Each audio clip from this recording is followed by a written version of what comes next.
The Beginning After the End. Volume 5. Capítulo 106. O maior inimigo da lógica. Ponto de vista de Reynold Slavin. Eu me odiava pelo que tinha acontecido. Uma parte de mim desejou ter dito a Arthur que estava tudo bem, que ele ainda era da família. Mas a parte maior de mim, a parte que eu odiava, desejava que ele nunca tivesse nos contado. Eu sabia desde o início de sua vida que Arthur era diferente. Ele sempre foi muito calmo e maduro para a idade, e até quando ele agiu como sua idade, parecia ensaiado. Desde o início, suas ações sempre exibiam um certo senso de previsão, sempre havia uma razão para ele fazer alguma coisa, um objetivo ou plano de algum tipo. Talvez por isso, eu estava tão envolvido com o motivo dele nos contar isso. Não teria sido melhor para todos, até para ele mesmo, se ele tivesse mantido isso em segredo? Qual era a razão? Qual era seu objetivo? Por que foi tão difícil para mim aceitar isso? Foi porque foi contra o meu próprio orgulho. Meu próprio orgulho egoísta de que talvez, apenas talvez, eu tivesse gerado e criado um gênio que só aparece uma vez a cada milênio? Os sinais estavam sempre lá. Seu comportamento estranho desde novo, suas proezas inexplicáveis como espadachim e talentos como mago. Mais uma vez, eu subconscientemente escolhi ignorar todos esses sinais para poder manter meu ego mesquinho? Decidindo apenas aceitar o fato de que minha própria carne e sangue, meu filho, poderia ser tão impressionante? Eu não pude deixar de rir de mim mesmo de como era difícil dizer filho, um termo tão simples de carinho. Levei um tempo para arrastar meus pés tristes de volta para a caverna. Olhando em volta, a única que eu pude ver foi a anciã Rinia, que embalava algo pelo fogo. Olhei para a barraca em que minha esposa e filha estavam, mas por algum motivo não consegui entrar. Em vez disso, sentei-me ao lado de nossa benfeitora. Ele foi embora, sabe? Os olhos da elfa idosa continuaram colados à bagunça de cobertores que ela estava segurando em seus braços enquanto falava. Eu imaginei. Suspirei, me sentindo uma criança sendo repreendida. Eu tinha medo do dia em que ele lhe contaria. Você sabia, anciã Rinia? Eu tirei meus olhos do fogo e me virei para a elfa sentado ao meu lado. Eu vejo muitas coisas, mas apenas com esse garoto eu tenho que moer minha cabeça velha para tentar juntar o que está reservado para ele. Ela encontrou meu olhar, seus olhos escureceram com cansaço. Ele dificilmente é um garoto. Eu zombei, inclinando-me para a frente, enquanto me perdia nas chamas dançando à minha frente. Bah! Ele ainda é uma criança para mim, assim como você também é criança. A anciã Rinia riu de volta. Recostando-se cuidadosamente em seu assento, ela continuou. Eu sempre achei divertido os preconceitos que as pessoas têm sobre idade e inteligência, que quanto mais velho alguém é, mais sabedoria ele ou ela deve possuir, e quanto mais inteligente alguém é, mais lógico ele ou ela deve ser. Junte essas duas características e o resultado deveria ser alguém frio e calculista, astuto. Você não concorda? Percebendo minha expressão confusa, ela revelou um sorriso suave, gentilmente pousando no chão o embrulho que estava segurando e se inclinou para mais perto de mim. Você me vê como alguém astuta, fria e calculista? A elfa idosa me deu uma piscadinha. Não, claro que não. Mas, eu não entendo que isso tem a ver com Arthur. Gaguejei de volta, pego de surpresa. Você não estava desejando que Arthur tivesse ficado de boca fechada? Que você não se sentiria melhor ignorando quem realmente o garoto é? Eu aposto que você também estavam se perguntando por que o garoto disse a você em primeiro lugar, certo? Antes que eu tivesse a oportunidade de responder, a elfa idosa me cutucou suavemente no peito, bem no meu coração. O coração continua sendo o maior inimigo do cérebro. Bem, na verdade, para os homens, o inimigo mais formidável do cérebro provavelmente é O olhar da anciã Rinia caiu para baixo da minha cintura. Quando percebi a que ela estava se referindo, meu instinto imediato foi cruzar as pernas, mas logo me vi rindo ao lado da velha elfa. A anciã Rinia se endireitou e continuou. Como eu dizia, a emoção, o coração, constantemente se choca com coisas como eficiência, utilidade, qualquer coisa lógica. É isso que nos machuca ou até mesmo mata, mas parece que não conseguimos evitar.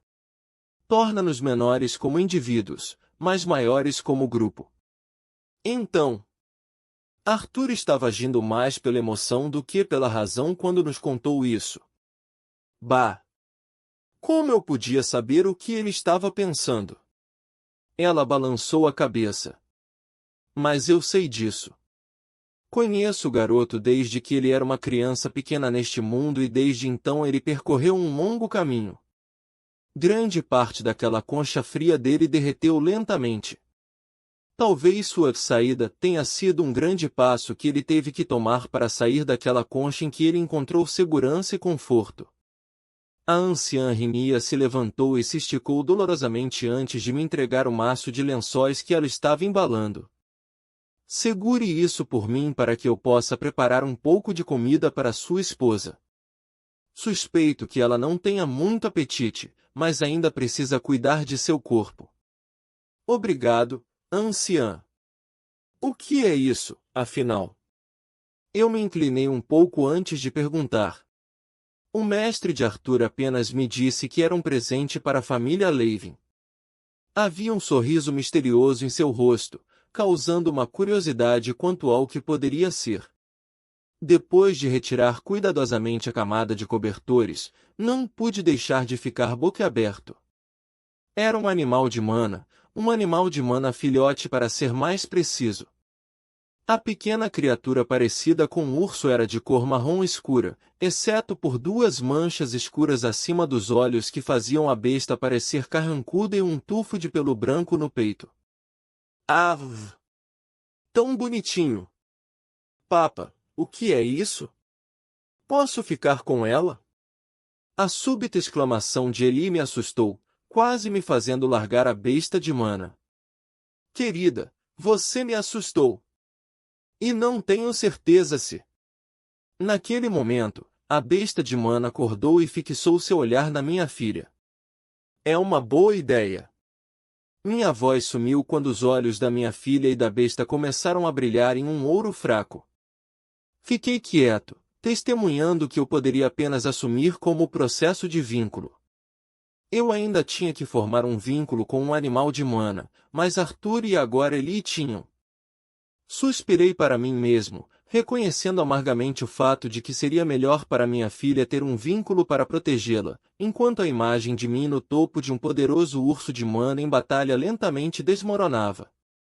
O brilho diminuiu de ambos os olhos quando uma insígnia dourada se imprimiu na clavícula direita da minha filha. A besta de mana parecida com um urso esticou os braços, como se quisesse ser pega por Eli, e soltou um gemido suave. He. Vou te dar o nome de Bu. Minha filha riu enquanto pegava a besta de mana. Bebu. Eu contestei, imaginando a fera de mana que cresceria e seria chamada de algo tão fofo. Isso aí. Porque os pontos negros fazem com que pareça que ele está sempre com raiva. Então, Bu. Ela declarou. Vamos ajudar a vovó, Bu. Minha filha pulou, apenas para parar e virar. Oh, certo. Papai, mamãe está acordada. Eu imediatamente me levantei e fui para a barraca. A tenda da anciã Rinia era muito maior por dentro do que parecia ser do lado de fora. Silenciosamente entrando em nosso quarto que foi separado por outra aba, eu sorri quando vi minha esposa sentada. Como você está se sentindo? Eu perguntei gentilmente, sentando-me ao lado dela. Há quanto tempo eu estou dormindo? Ela gemeu, esfregando as têmporas. Apenas por algumas horas. Coloquei meu braço em volta dela e a puxei para perto, para que ela pudesse descansar a cabeça no meu ombro. Onde está Arthur? Ele se foi. Sim. Eu assegurei com força quando ela começou a tremer. Eu sou uma pessoa terrível, rei. Ela fungou. Não, você não é. Por que você pergunta isso? Chamei Arthur de doente. Eu não o levei a sério quando ele nos contou seu segredo, eu não queria levar a sério. Ela olhou para mim, com os cantos dos olhos cheios de lágrimas. Isso é normal. Eu não confiaria em alguém que pudesse aceitar facilmente o que Arthur havia nos dito. Eu a consolava, passando gentilmente meus dedos pelos cabelos dela. Então sou uma pessoa terrível por duvidar se Arthur é nosso filho. Eu queria dizer que não, mas como eu poderia, quando me chamei de terrível por pensar exatamente a mesma coisa? A dor que eu estava sentindo desde que soube a verdade sobre Arthur, era dos desejos e sonhos egoístas que coloquei na criança que chamei de filho. Alice foi quem realmente deu à luz o Arthur. Ela passou pelo estresse, desconforto e dor da gravidez por 9 meses antes de suportar a agonia do trabalho de parto. Ela cuidou dele, alimentou-o, cuidou dele quando ele estava doente e ensinou-lhe os caminhos deste mundo. Agora, tudo o que sabia sobre a criança acabou por se tornar uma mentira. Mordi meu lábio trêmulo, tentando ficar em silêncio. Eu precisava ser o mais forte. Eu precisava ser aquele em quem minha esposa pudesse confiar. Sinto muito. Minha esposa sussurrou de repente. Sua cabeça ainda estava encostada no meu ombro, então eu não sabia dizer que tipo de expressão ela tinha. Você não fez nada para se desculpar, querida. Nós só precisamos de tempo para resolver nossos sentimentos. Arthur sabia disso, e foi por isso que ele nos disse antes de ir embora. Por quanto tempo ele ficará fora? Ela perguntou. Eu poderia estar ouvindo errado, mas a voz da minha esposa soou um pouco brusca quando ela perguntou. Ele disse que ficará fora por alguns anos. Respondi, esperando que Alice fosse surpreendida. Em vez disso, ela me deu um leve aceno de cabeça enquanto murmurava. Entendo. Alice, o que há de errado? Afastei minha esposa a um braço de distância, tentando ver melhor o rosto dela. Seus olhos estavam sem brilho, quase sem vida, enquanto ela se recusava a fazer contato visual comigo. Eu me pergunto como seria nosso filho se Arthur não tivesse assumido o controle. Ela murmurou, olhando para o chão. Ah, Alice, por favor, não diga isso. Não pergunte algo assim. Eu disse, com voz de choro. Ele teria sido corajoso e extrovertido como você? Ou talvez ele tivesse sido um pouco mais cuidadoso e tímido como eu. Ela continuou, com lágrimas rolando pelas bochechas. Que querida, não. Só não. Lágrimas começaram a rolar pelo meu rosto, apesar de fazer tudo o que podia para afirmar minha voz. Arthur é. Arthur. Arthur é o quê? Nosso filho. Minha esposa encontrou meus olhos e eu pude ver o quanto ela estava desesperada, como estava perdida. Se você não percebeu, rei, não nos referimos a Arthur como nosso filho uma vez desde que começamos a conversar. Lembrei-me especificamente de abrir a boca, tentando refutar, mas nenhum argumento saiu, sem som, sem palavras, apenas silêncio. Respirei fundo e enxuguei as lágrimas do rosto de minha esposa antes de falar. Assim como é para você, também é difícil para mim, chamar Arthur de filho. Espero que isso mude da próxima vez que o vermos, mas Alice, isso não muda o fato de considerá-lo família há mais de 13 anos. Nós rimos, brigamos, comemoramos, derramamos lágrimas juntos. Não foi isso que nos aproximou? Não é o sangue correndo através de nós, não é quem éramos no passado, mas o que passamos juntos. Abraçando minha esposa com força, continuei falando. Lembra quando Arthur sacrificou sua vida por você nas montanhas a caminho de Chirus? Ele fez isso esperando morrer naquele dia. Você sabe muito bem que ele não teria feito algo assim se não a considerasse importante. Então não vamos insistir no que se e vamos tentar aceitar o que está acontecendo ao nosso redor. Eu podia sentir minha esposa tremendo em meus braços quando ela caiu e chorou. Agora me lembrei de onde reconheci aquele olhar sem graça e sem vida que Alice tinha nos olhos dela. Foi o mesmo olhar que ela carregou depois que pensamos que Arthur havia morrido. Era ela tentando escapar da realidade. Ficamos um tempo nos braços um do outro até que nossas lágrimas secaram e nossos soluços foram reduzidos a gemidos suaves. Alice, você não é uma pessoa horrível. Acredite, eu pensei pior do que você. Mas vai levar tempo para entendermos isso. Minha voz parou quando eu segurei o rosto da minha esposa e olhei profundamente, estudando todos os detalhes da mulher que eu amava. Pare de olhar. Devo parecer nojenta agora.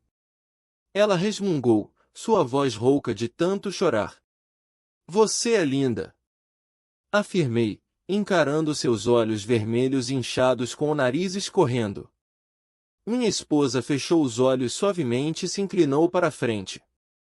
Pressionei meus lábios suavemente contra os dela quando pude escutar a voz de Eli do lado de fora da tenda. Mamãe! Você está se sentindo melhor agora? Deixa eu te mostrar a Bull. Eli, vem cá, venha brincar com a vovó. Seus pais estão descansando.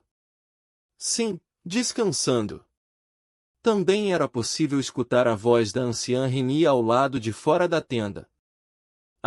Tudo bem. Vamos, Bull. Vamos brincar com a vovó. Alice e eu trocamos olhares no que pareceu ser um longo tempo e ela finalmente sorriu. O que é esse Bull que Eli está falando? Minha esposa perguntou, erguendo uma sobrancelha. Eu vou te contar mais tarde. Atirando nela o que deveria ser uma piscadela com meus olhos inchados, limpei outra lágrima perdida de seu rosto e voltei para onde tínhamos parado.